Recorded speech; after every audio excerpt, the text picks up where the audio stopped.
Hey, so today let's talk about the three top reasons I find most people can't lose the weight and more importantly, can't seem to keep it off. This kind of isolated feeling that you're stuck and plateaued and just nothing seems to work and you've tried everything.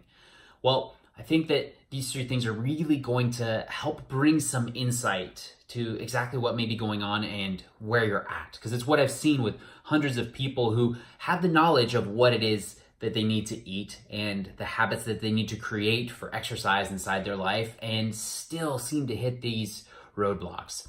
And that first one is awareness. But most importantly, it's awareness of your emotional patterns. See, so many of us, we eat from an emotional place, and it's because the body, that's the language of the body, is emotions, it's feelings. And this acronym HALT is really, really powerful in this circumstance. Are you hungry? Are you angry? Are you lonely? Are you tired? And we need to be able to pull back enough to bring awareness to why we're eating what we're eating or when we're eating when we're eating.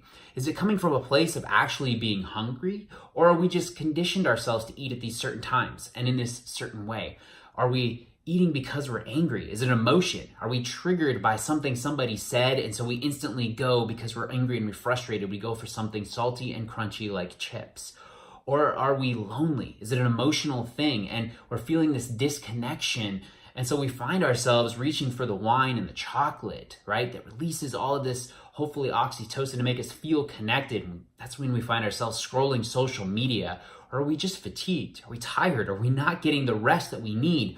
And yet if we nourish ourselves in the right way with the right nutrition, we're going to get deeper sleep, even if we can't improve the quantity at this point. And that cycle just repeats itself. It's a pattern. So we have to bring awareness first, and there's some tools that we can do, but I just wanted to share the main three reasons as you're going, because awareness is what precedes change. These three tips, these three top reasons are your awareness before we get into the details, right? The second one is ultimately appreciating your sabotage.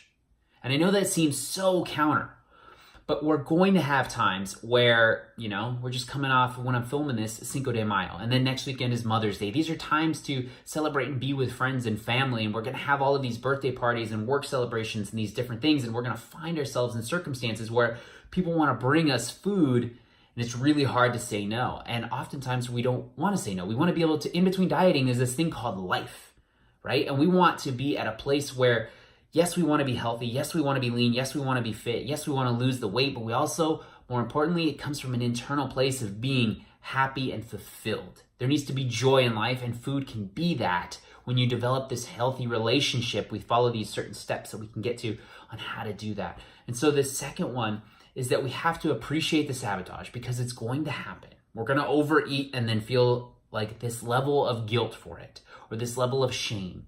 And we want to be able to acknowledge, oof, I got this awareness. This is what happened. And I'm feeling guilty or I'm feeling shame.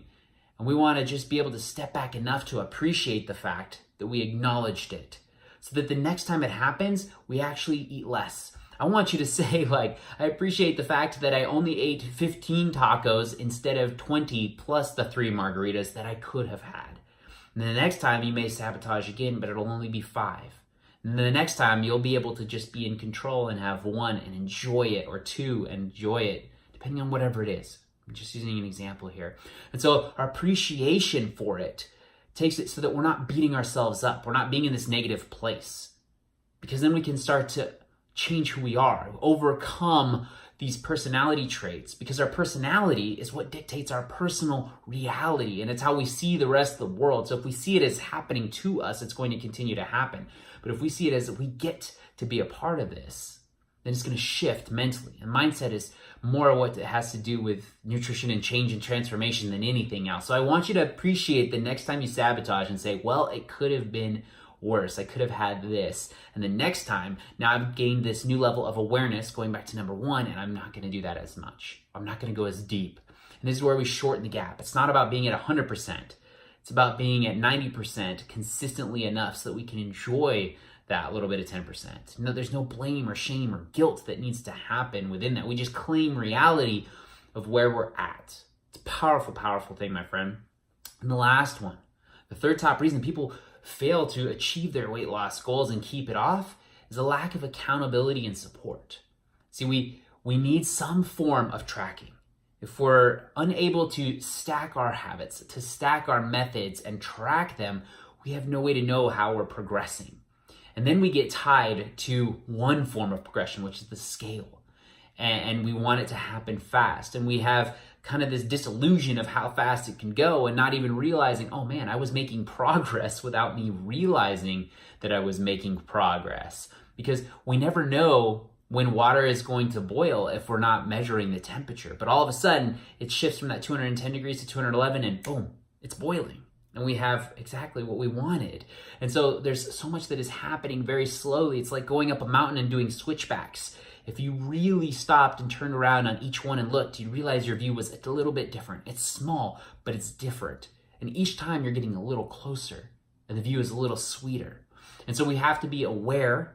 We have to appreciate the fact that it's going to take a while. It's going to be some switchbacks, and maybe sometimes we're going to take the wrong one and go down a little bit, and that's okay, because next time we're going to be even more aware, more ready to go a little bit further. And then we have to have the accountability to make sure we're on the right path, and the support so we don't feel like we're doing this alone, because we don't do anything else alone. We're surely not very successful. And so I challenge you to find the right group, find the right coach, constantly appreciate yourself throughout the journey, because otherwise the destination will not be that sweet, and continually grow and be more and more aware. All right, 3 top reasons. Really start putting those into place, because it's far, far deeper than just food. It's what food means to us. It's what food has meant to us. It's what the scale and our weight has meant to us. So if you're ready to go down that journey, down that path, feel free to reach out for more tips, more suggestions, more coaching, more insights, and happy to help. Coach Joseph, Truth of Transformation. Peace be the journey.